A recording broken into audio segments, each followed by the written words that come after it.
दिवसाची सुरुवात येशूबरोबर. आजकाल जगामध्ये युद्धाचं खूप वातावरण आहे. देश एकमेकाशी लढत आहेत. अगदी देशाच्या आतील लोकसुद्धा एकमेकाबरोबर लढत आहेत. आपलेच लोक आपल्याबरोबर लढताना आपण पाहतो. श्रीलंका आणि बांगलादेश ह्याचं उदाहरण आपल्यासमोर आहे. आणि अशी एक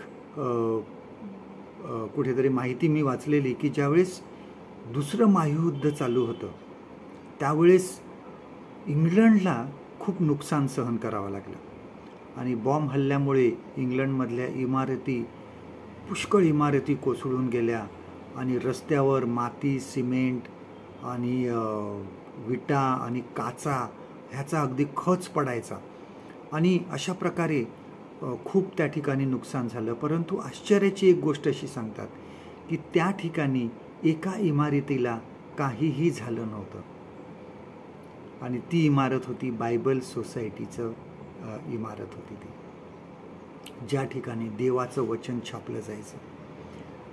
प्रभू येशू ख्रिस्ताने नव्या करारामध्ये आपल्या शिष्यांना सांगितले की आकाश व पृथ्वी ही नाहीशी होतील, परंतु माझी वचनं कधी नाहीशी होणार नाही.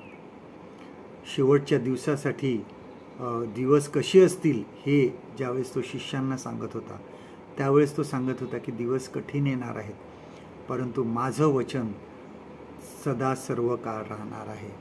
आपल्या जीवनामध्ये सुद्धा बऱ्याच वेळेस आपली स्वप्न आहे, आपले संकल्प आहेत, आपल्या योजना आहेत, ह्या अगदी ढासळून जातात, कोसळून जातात आणि आपण निराश होतो.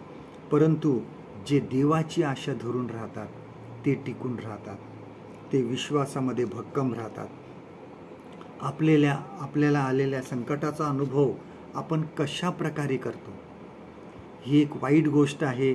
अशा प्रकारे आपण त्या संकटाचं वर्णन करतो की ही संकट माझ्यासाठी पुढील जीवनासाठी आशा आहे, असं आम्ही मनामध्ये ठरवतो किंवा असं आम्ही विचार करतो.